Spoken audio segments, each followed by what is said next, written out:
Congress created the ERTC on a bipartisan basis in the CARES Act. We asked the IRS to stand up a new refundable credit at the same time that the agency was working remotely because of the pandemic and sending economic impact payments to every taxpayer. The credit nevertheless provided absolutely critical support for establishments that were closed down or restricted by government orders to protect public health. And because of that and the other pandemic aid programs like the Paycheck Protection Program, our economy bounced back faster and stronger than any of our peers.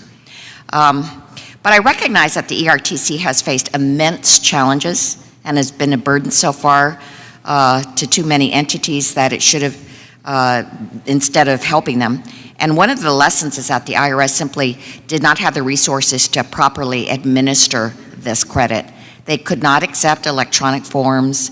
They did not have enough employees. Their systems were outdated and overburdened.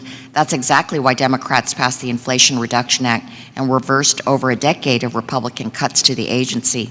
And the results are clear. The IRS just yesterday reported that they were able to add new staff to address the surge of filings and clear the background of old claims, giving them the ability to focus on new claims and fraud mitigation. So, Ms. Sippel, can you talk about whether the increased resources for the IRS provided by the Inflation Reduction Act are helping nonprofits and businesses to get the help they need from the agency, and whether you believe that cutting these funds for the agency would hurt taxpayers and hinder their ability to smoothly claim ERTC and other credits? What I would say is, certainly the backlog, we were dealing with unprecedented crises, certainly with the pandemic, that's the understatement.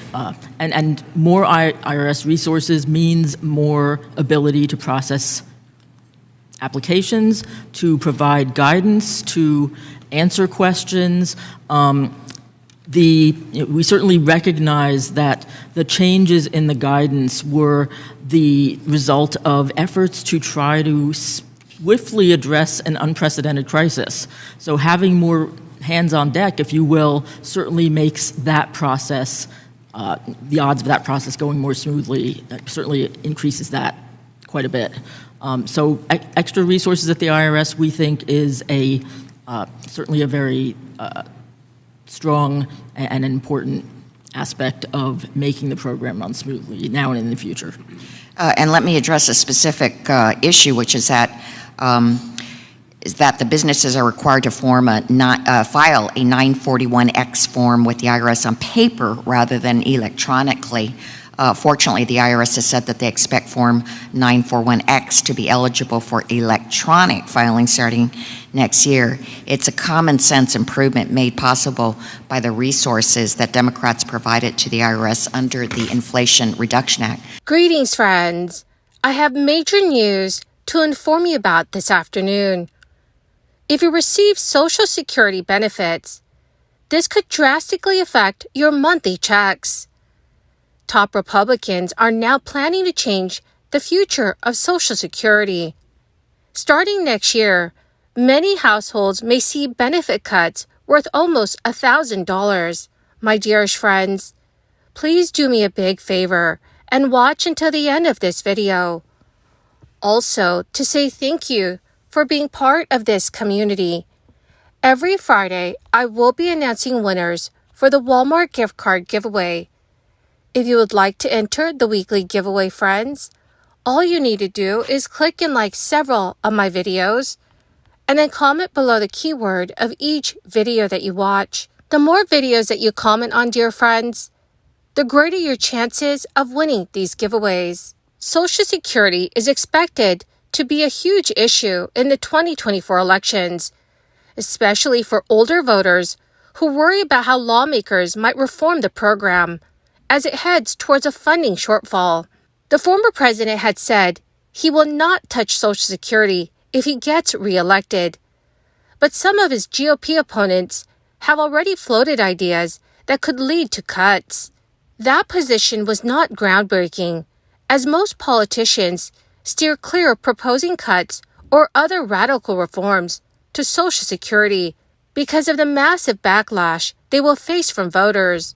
But 2024 marks the first presidential election when the possibility of a major funding shortfall is less than a decade away. The shortfall is tied to the Social Security's Old Age and Survivors Insurance Trust Fund, which is expected to run out of money by 2033.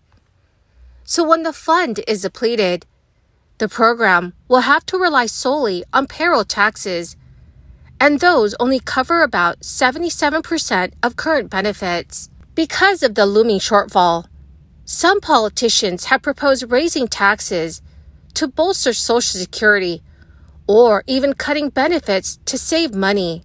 Bill Galston, the senior fellow at the Brookings Institution, told the Washington Post, the former president ruled Social Security and other benefits out of bounds politically.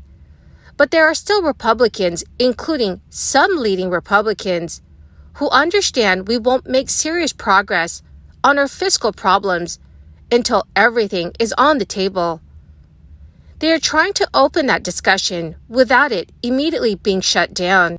As recently as March, Florida Governor Ron DeSantis told Fox News that Republicans are not going to mess with Social Security, but the Florida governor might be shifting his position. DeSantis recently told Fox News that Social Security will need to be revamped by cutting benefits for future generations. He also added, when people say that we're going to somehow cut seniors, that is totally not true. Talking about making changes for people in their 30s and 40s so the program's viable. That is a much different thing, and something I think there's going to need to be a discussion on. The former vice president has proposed privatizing Social Security by giving younger Americans the ability to take a portion of their Social Security withholdings and put that into a private savings account. This is not a new idea, but it remains an unpopular one because it essentially amounts to getting the current Social Security system in favor of a market-driven program. The former South Carolina governor has also proposed raising the Social Security's retirement age for workers who are currently in their 20s and limiting Medicare and Social Security benefits for the wealthy. According to Yahoo News, raising the full retirement age, which is currently 67 years old for most Americans, also amounts to a cut in benefits because it delays when eligible beneficiaries qualify for the full payments that they are owed. Tim Scott, South Carolina senator, has also said that he would not touch Social Security or Medicare benefits. However, Scott says the United States should examine the state of entitlements to decrease debt. So, dear friends, what are your thoughts about these proposed changes? Please let me know what your thoughts are in the comments section below. Social Security is on track to cut benefits to retirees in 2033, when its trust fund reserves are forecasted to be depleted. The reduction could be substantial. Unless the program is shored up before 2033, the typical newly retired dual-earner couple will see their Social Security checks reduced by $17,400 a year, or $1,450 per month. A newly retired couple with one earner would see a cut of about $13,000. The analysis, which is based on current dollars, does not forecast the impact on newly retired single earners, but the SSA has estimated that benefit cuts will be about 23% in 2033, unless the program is strengthened. Those cuts could prove devastating to about 50 million older Americans who receive Social Security checks, with the Committee for Responsible Federal Budget forecasting that senior poverty would rise significantly upon insolvency. But there are plenty of proposals to fix Social Security's funding shortfall, either by raising taxes or increasing the retirement age, or maybe a combination of both.